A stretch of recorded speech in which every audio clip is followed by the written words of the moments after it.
Друзья, всем привет, меня зовут Геннадий. Решила все-таки запилить второй видос.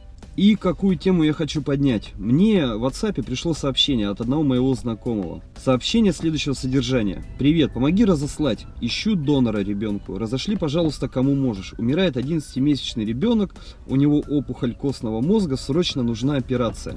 Нужен донор, группа крови 3 отрицательная, телефон такой-то, указан сотовый телефон, у родителей ребенка недостаточно денег и ePulse и ONET, это какие-то компании, которые указаны в кавычках, согласны им помочь.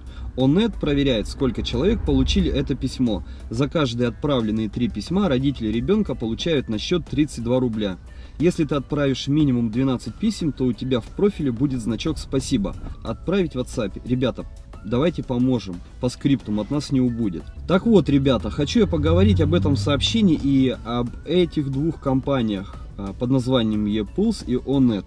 И действительно, почему бы не помочь? Ведь денег с нас не требуют. Надо просто переслать это сообщение, и какие-то две уважаемые организации помогут малышу. Это сообщение не новое, в разных регионах оно рассылается с 2009 года. То есть, по сути, этому ребенку должно быть уже не 10 месяцев, а как минимум 6 лет. Сообщение рассылается во многих регионах России. Это Московская область, Волгоград, Екатеринбург, Казань, Тюмень. Распознать, мошенники это или нет, несложно. Забиваем номер телефона в поисковике и видим, что он принадлежит оператору из Свердловской области. Там же люди пишут: не вздумайте звонить и перечислять деньги, это мошенники.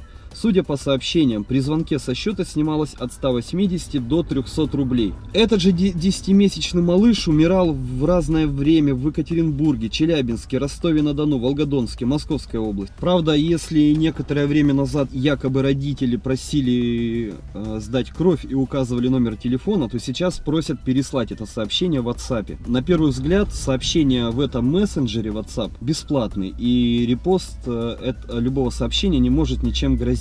Но это не так. В сообщении может быть установлено вирусное приложение, и просто нажимая кнопку «Поделиться» вы активизируете его.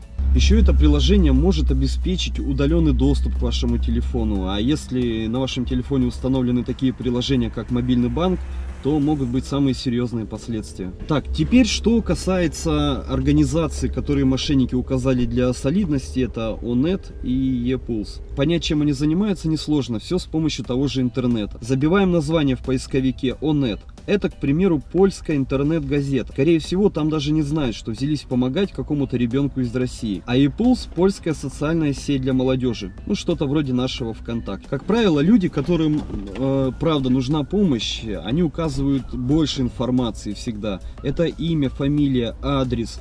Могут указать телефон лечащего врача. Если нужна кровь, указывают место переливания крови, время, когда можно эту кровь сдать. А если сообщение содержит только номер телефона, то знайте, это самый первый явный признак мошенничества. Так что, друзья, кому придет данное сообщение, либо что-то подобное, сразу его удаляйте. С вами был Геннадий, всем пока.